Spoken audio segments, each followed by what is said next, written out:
From Hollywood, it's Paranormal Tonight. I'm Mark Summers, and now, here's your host, Dan Harary.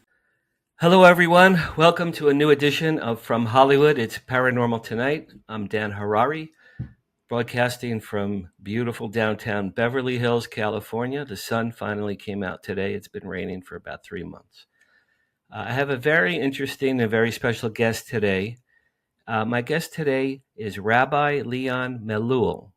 He is a member of the Raelian movement. Born into a traditional Jewish family in Morocco, Rabbi Leon was immersed in Jewish traditions, but as a child, he questioned the plural form of the word Elohim in the Hebrew Bible.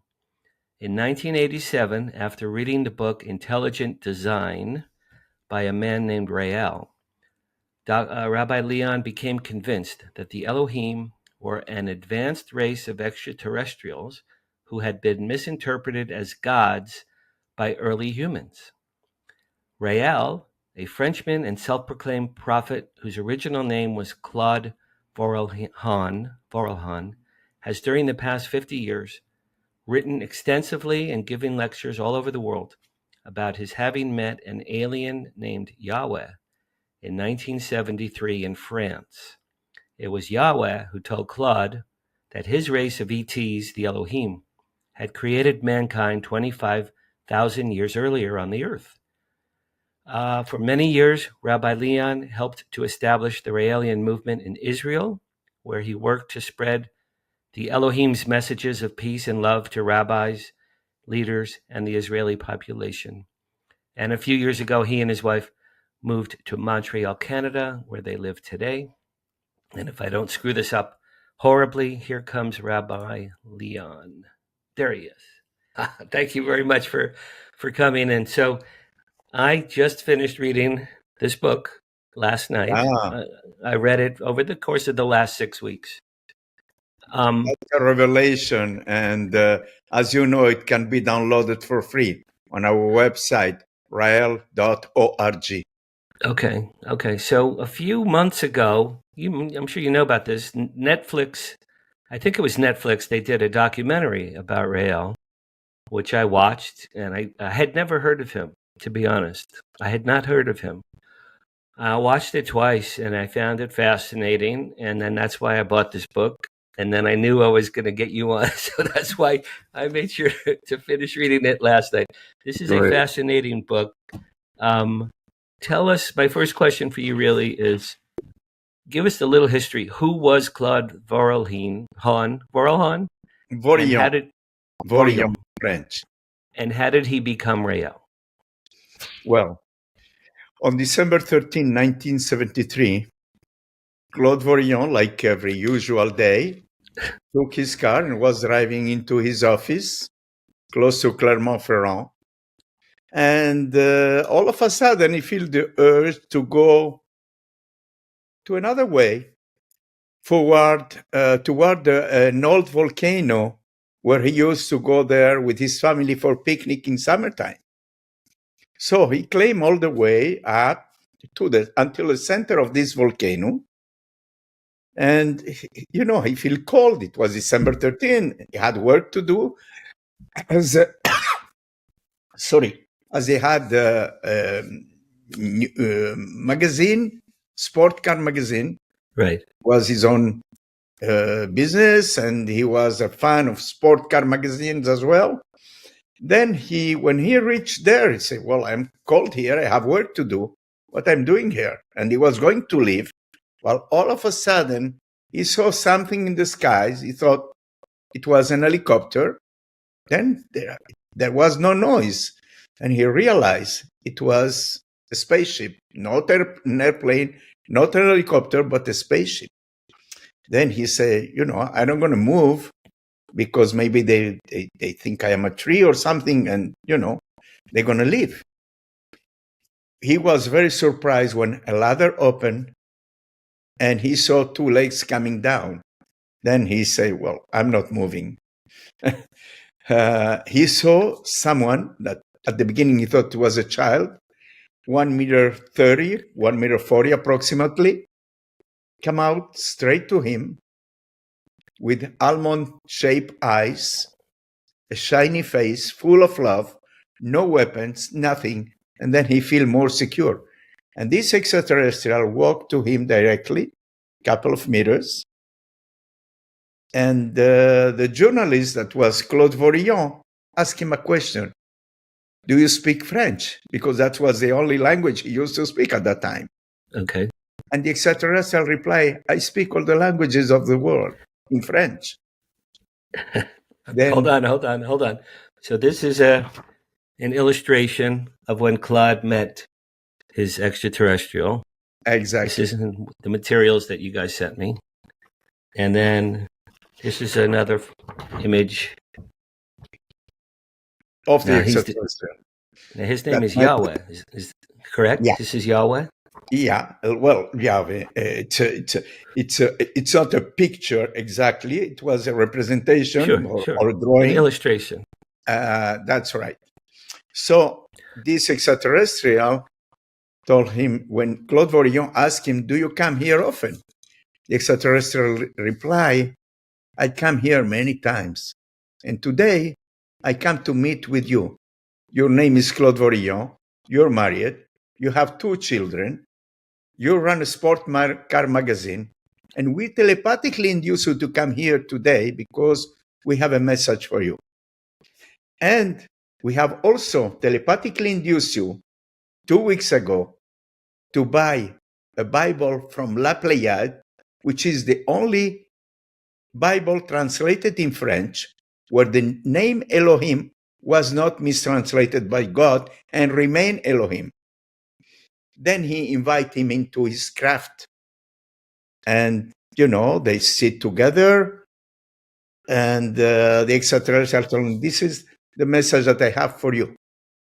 We are the Elohim mentioned in the original Hebrew Bible. Over 25,000 years ago, we came to Earth and we start creating all lives with genetic manipulation of DNA, which is desoxyribonucleic acid. We started by creating all plants, then animals, and finally, after 12,000 years, we start creating man to our image after our likeness. We are the ones that send all prophets from all religions. Amongst the most important ones, Moses, Jesus, Buddha, Muhammad, Joseph Smith, and many others that we have sent to Israel, that there were almost 40, 40 prophets that were sent to Israel. But, you know the story. They were all jailed or killed.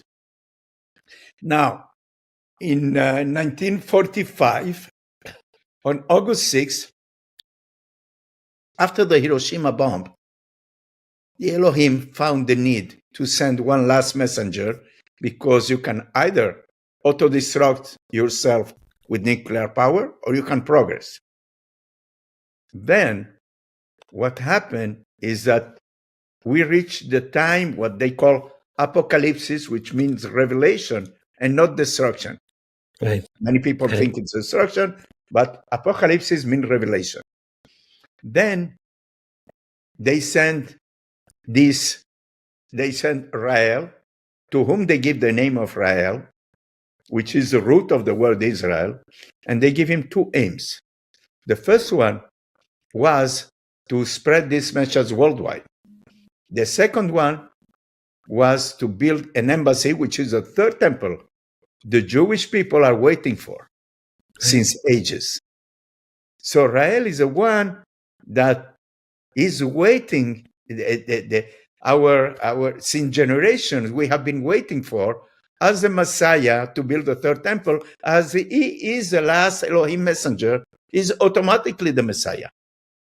And they chose him, I believe, because he was born in 1945, the year of Hiroshima, the same year. Absolutely. And tell me, Rael means... He was born in 1946. Okay. So a year after. Okay, pretty close. Rael means what? Messenger of light? What does Rael mean, the word? Listen, the word Ra, as you know, Egyptians mean light, means the sun. Sun. It means if you see in Hebrew, Rael, which means Iso El, Elohim, and also Rael is the light of the Elohim, is the son of the Elohim, is the light of the Elohim, and is the one that is bringing peace into the world, is bringing the light of the Elohim, is bringing, so much love and peace into the world by his speech, his love. Always, since the last 50 years, he have been just devoting his life to spread his message. You probably know this, but if you don't, you know the Superman character, Superman. Mm-hmm. You know his real name is Kal-El. Oh, did you know this? no, Superman's name is Kal-El. His father was Jor-El. Two Jewish men created Superman, I think in the 1930s. They were probably in New York, two Jewish men. And, they were thinking about Hitler and the Nazis. And wouldn't it be great if a human man had the power to destroy evil? So Kal-El, you should tell Rael that Kal-El, Superman, is an L. And he's an E, and he's an L. I thought maybe that would be of interest to you. Okay, so tell me a little bit more. Now, I have a question for you. According to ancient astronaut theory, the Anunnaki created mankind. And according to the Raelian movement, the Elohim created mankind. Are the Elohim and the Anunnaki, are they two different races of extraterrestrials? In the messages of the Elohim, they're not mentioning any Anunnaki. According to me, according to the Sumerian text, according to what I heard on Zachariah Sitchin, who studied the tablets, the Sumerian tablets, according to me, these Anunnaki were those who were, well, let me tell you a little bit more about the story. The Elohim, some creators, some artists, and some scientists, before coming into our planet and start creating life, they start creating life in their own planet. Then those people they create were like a little bit like monsters. They escape and they kill and hurt many of them. So the government of the planet of the Elohim told them, you cannot create any people here. One day when you will be able to find another planet, go there and make whatever you want. But never tell them that we have the way we create them, because we don't know what kind of species this will be, if they're smarter than us, or they want one day to come and attack us, because they were 25,000 years ahead of us, but they still didn't know what kind of people the others will be able to create. So when they came to our planet and create, as it's mentioned, from the tree of knowledge they shall not eat. The tree of knowledge is what they call the famous apple that Adam and Eve took and eat, and so and so, which is a story. This tree of life was knowledge. And this knowledge, those who created man on our planet were not supposed to reveal to them the truth. Those who revealed to the ones they created the truth were in exile from their planet. They were not allowed, they were punished for disobeying their orders. Now, I believe these are the ones that were the Anunnakis that stay in Sumer, which is actually Iraq. They stay there. They stay there, and we can know by the Tower of Babel, which was not a tower, it was a spaceship, to come, not maybe to fight the Elohim, or maybe to come into their planet and tell them, hey, we want to be forgiven and we want to come back. So these, according to me, these are the ones that we call the Anunnaki. So Because if you see the Sumerian tablets and the knowledges Anunnaki had, they knew about solar system, they knew about planets, they knew about galaxies and all that. And you can see it. I mean, these people were, according to me, these were the Elohim that were expelled or expropriated or in exile, according to me. But that's my own interpretation, because it's not. I think Anunnaki in Hebrew means those who from the heavens came. Also Elohim. And Elohim means the same. In Hebrew means those who come from the skies. So they were related. The two races must have been related in some fashion. Well, if my conclusion is right, the Anunnakis are part of the Elohim civilization. Okay, I think that's the only way it makes sense, right? Essentially, they were doing the same thing. Okay, tell me about Rael's experience. We talked about when he first. He met Yahweh in 1973, and then he went there 6 consecutive days. That's and Yahweh gave him messages.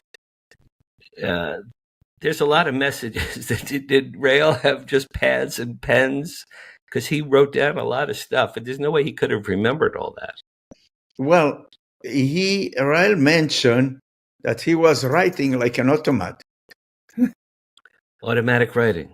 Automatic writing. I mean, he was sitting and writing, and he was writing and writing and writing without even thinking of what he was writing.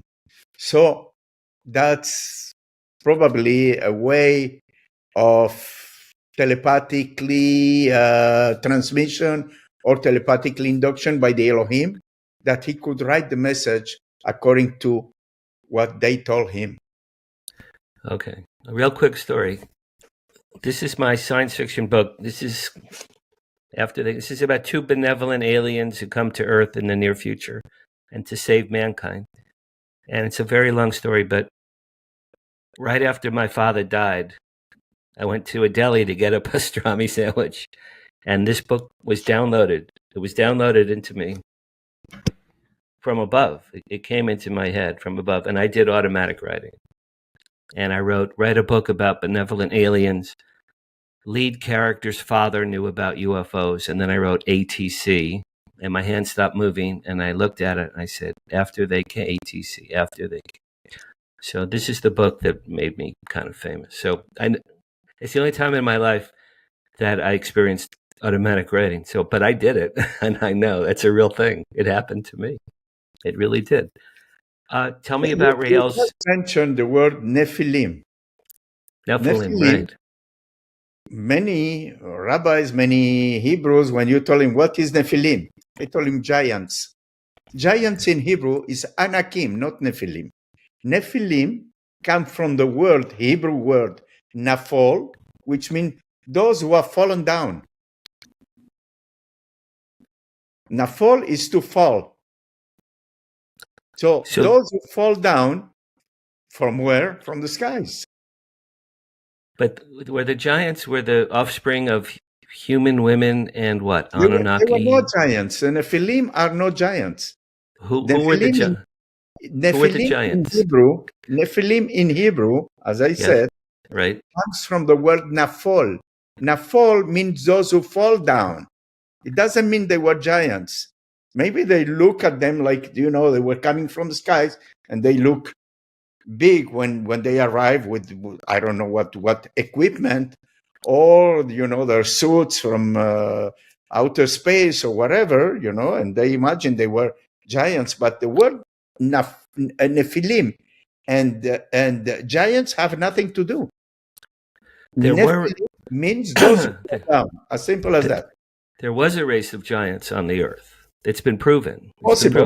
They found 9-foot tall skeletons all over the world. My son went to Machu Picchu when he was in high school, and the stairs up to the mountaintop there's so many feet in between. You'd have to be a giant to walk up those stairs. So there were There were giants. I'm not sure what race Possibly, they were. because when you know the story about Goliath, that was also a giant, when Yes. when he fight Right. with David, he David was and also a Goliath. giant from the Philistines.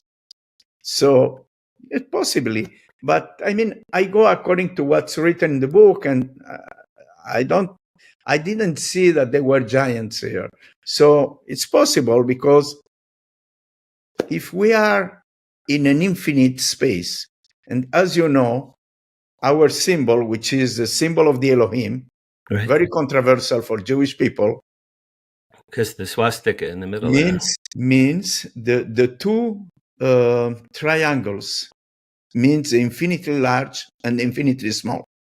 And the swastika in the middle, which have nothing to do with Nazism, Right. with the Nazi time, this is an original Hindu sign. And it's the oldest in the world because it's purity. And it means infinity. Infinity in space and infinity in time.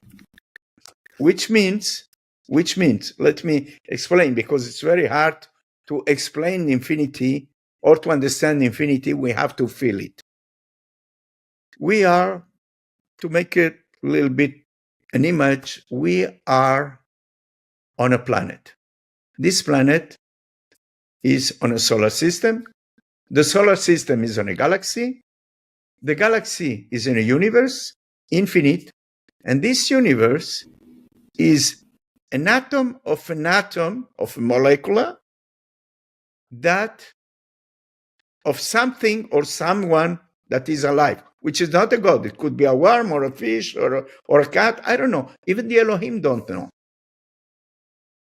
And The Elohim told Rael there is no God as we've all grown up thinking of the man with the white beard and a chair in the sky. Let me first of all finish this explanation about infinity.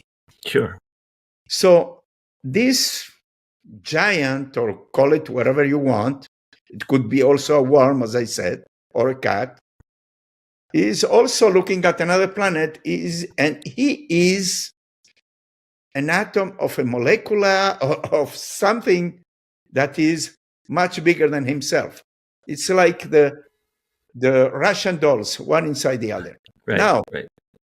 in one atom of one of our cells, that's a universe by itself. That's an infinite universe by itself, which is composed with galaxies, solar systems, planets, and where there is a life. Now, maybe the time we breathe is maybe 100 years for them. And the time for this giant being that we compose ourselves is maybe the time that he breathes is 100 years or less. So the difference between the infinity in space and infinity in time, it's huge. And automatically, if we are in an infinite universe, which means in Hebrew, and as you know Hebrew, Ein Sof, which no end.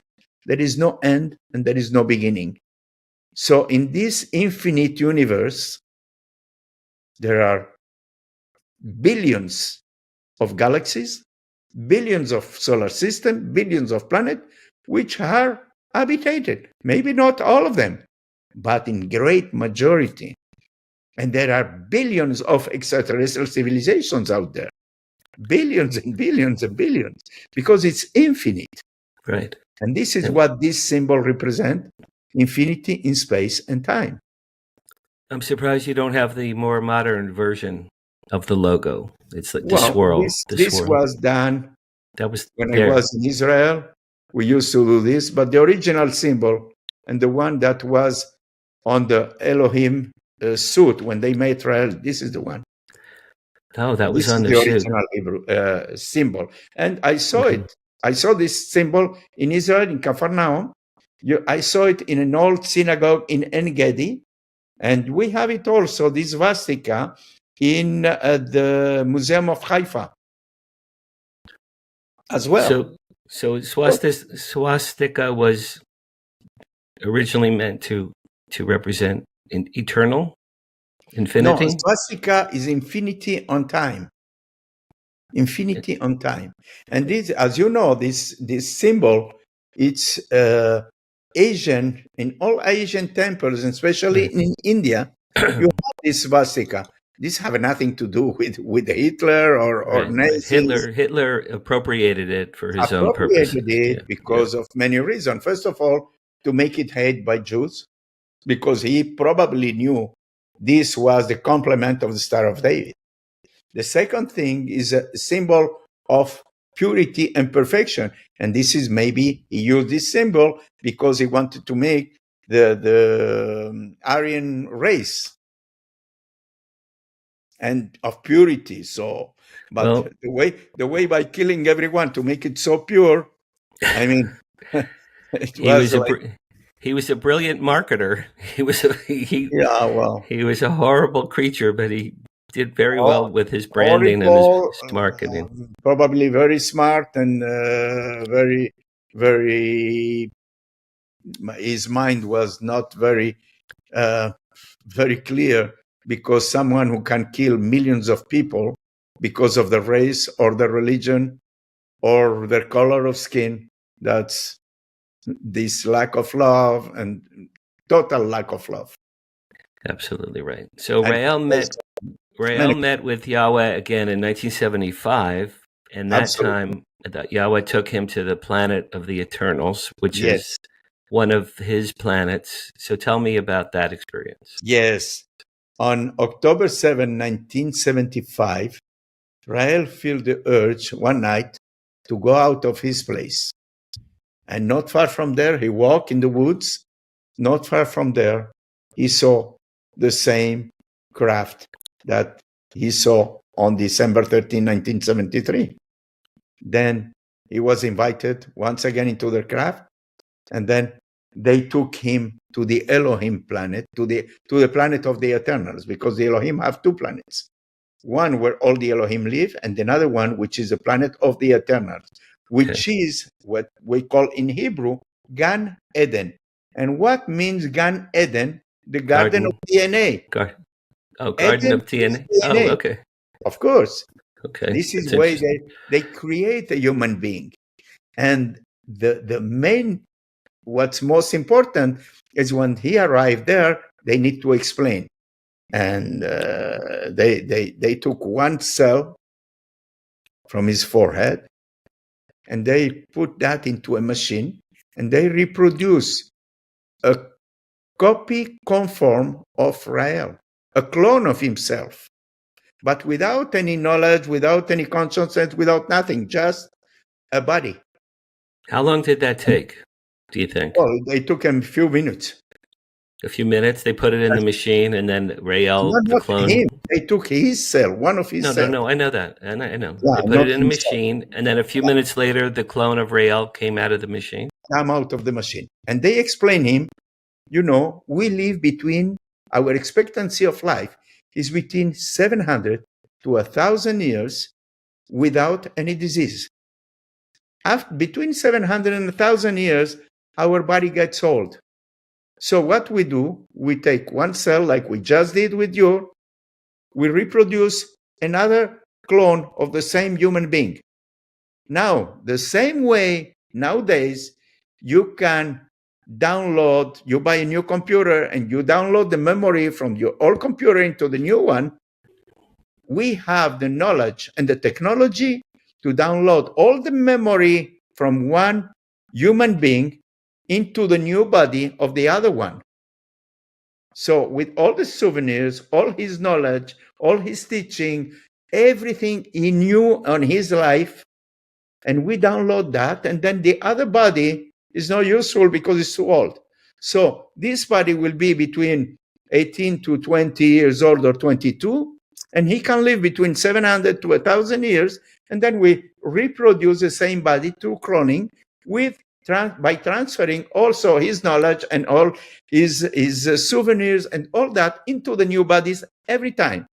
And this is the only way to reach eternal life. Didn't they do something with Rael's mother? He had a vision of his mother, and they created his mother for him, or something.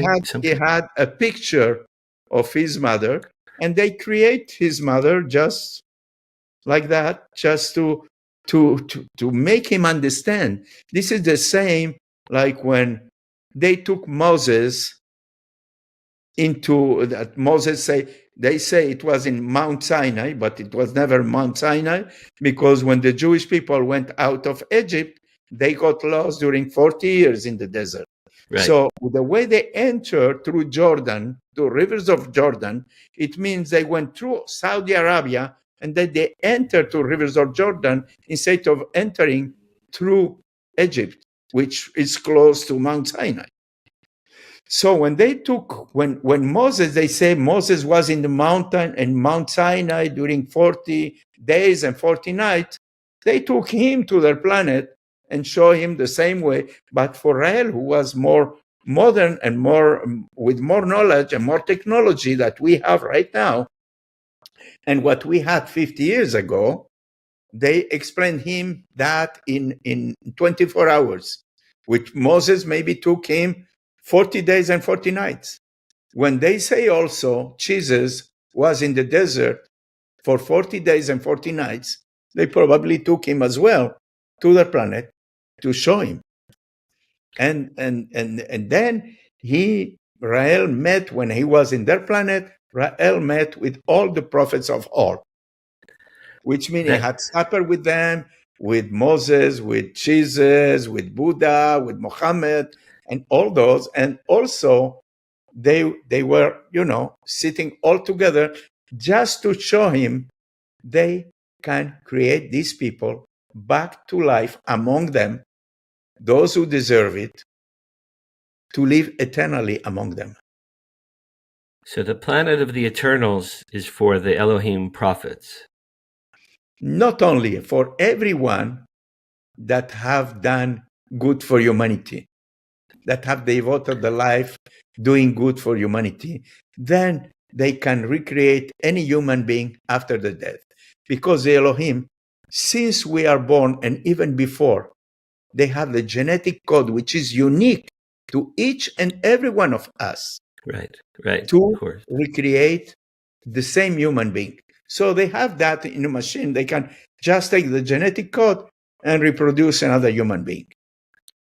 I think the most remarkable part of the whole book was when he's having dinner with Moses and Jesus and Muhammad and Buddha. They laugh at that, but I mean, when you understand properly that these people can create another human being just with one cell, or even by taking his genetic code, reproduce the same human being, as each and every one of us have their own unique genetic code. It's very simple to understand. I mean, it's a matter of being open-minded, understanding, and stop believing. Because until now, all we have done and all we have been taught is to believe. And what if you don't do this? Something happened to you. And if you don't follow this like that, or you don't eat kosher, or da-da-da-da-da. So you know the story. You went through that like I went through that. I did as a child. In our Jewish education. So, the only thing is to be open-minded. Open that book and read it. That, as I said, this intelligent design book can be downloaded in any languages because it's translated in all languages. It's free. You can download it for free. We're not asking any money. Read it with an open mind once again. And ask yourself just one question. That's the key. What if this is true?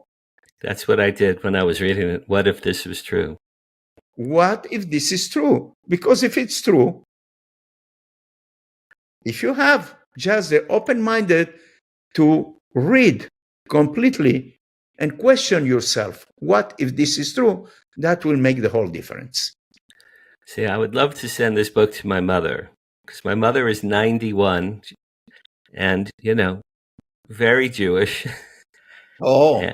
And I've tried to tell her about Extraterrestrial. Danny, there's no aliens. There's no aliens, Danny. There's no aliens. It's enough with the aliens. That's my mother. So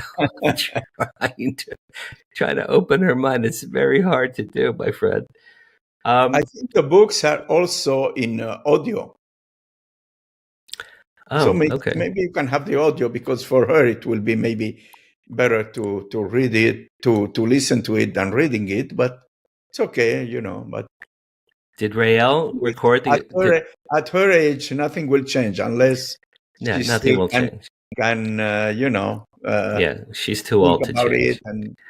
But it's not going to happen. All right, so in the Netflix documentary, they presented some controversies, two in particular. One is that Rael and your movement seem to be asking people for money, which I know is for the embassy.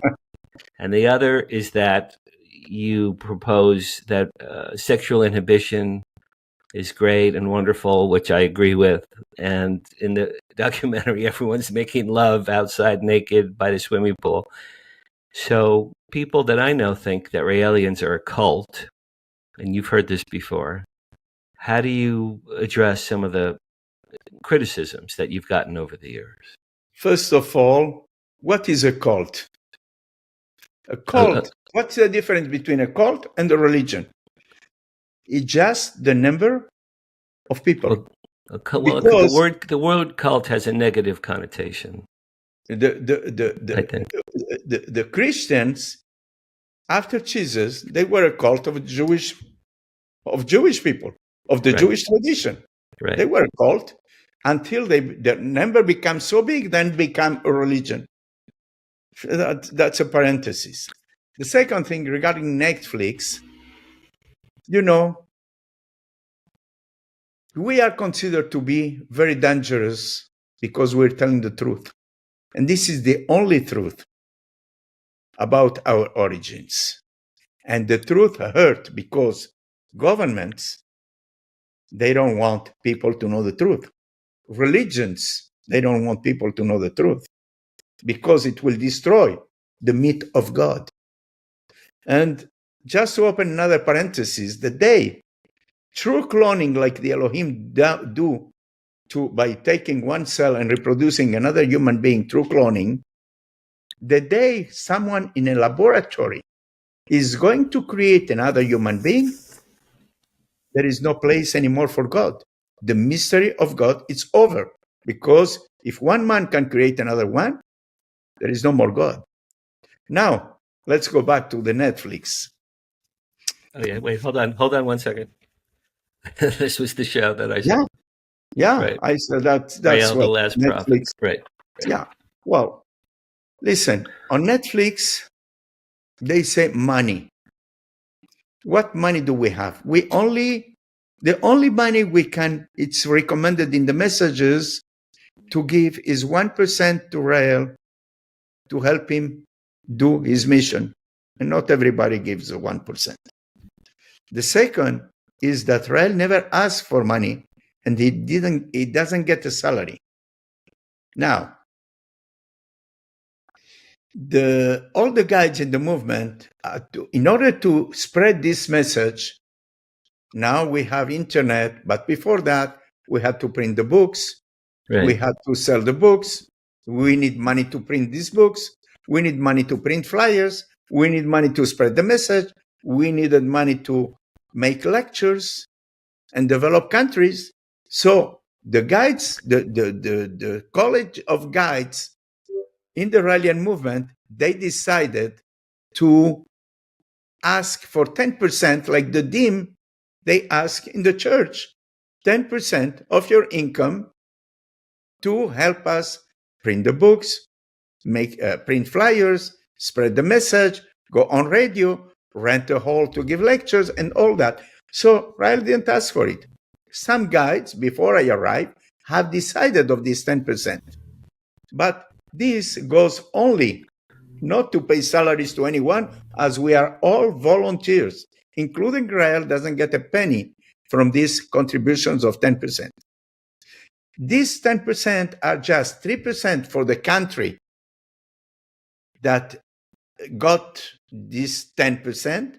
7% goes to the international Raelian movement, which is to spread the messages and build the embassy.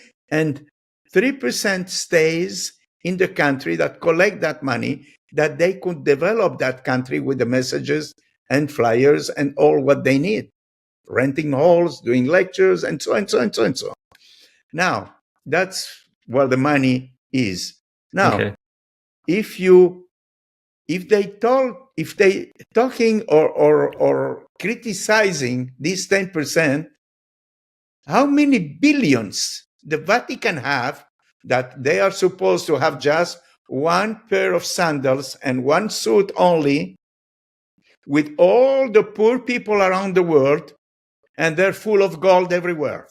Right. Where is the cult, and who is the cult? That's Us good. or the Catholic Church? That's a very good point. Yep. The second thing regarding sexuality is that the Elohim have created us to their image, and we shouldn't be afraid of our bodies. We shouldn't be ashamed of our bodies. And when you have sex with someone, it's not just, excuse the word, not just to fuck. It's just to feel the love between two people. And this is what the Elohim do. And this only is among adults.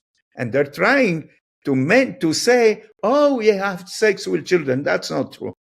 It's the same like in Spain, at the time of the Inquisition, the Spanish people, at the time of Isabel the Catholic, were saying that the Jewish people were killing children to make the Kiddush, which is the prayer of Friday night, with the blood of the children.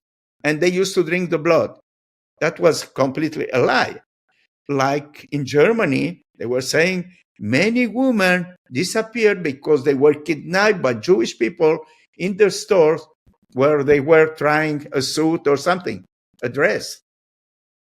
This is the only way to destroy people, with children and money. And this is what they're trying to do, because we are disturbing the system, because we are telling the truth, because we don't believe in God. According to the Elohim messages, there is no God and there is no soul. There is nothing like that happened, that after someone dies, he goes to the sky to sit close to God. And that's bullshit. That's what we have been taught, because people need something to hold on life. Right. I'm gonna be recreated after death. I'm gonna be with God after death. Or if you're not good, you go to hell. There is no hell either. There is no hell. Don't be afraid. There is no God and there is no soul. People, what happened to them is that they need two crutches. On one side, it's God. The other one is the soul.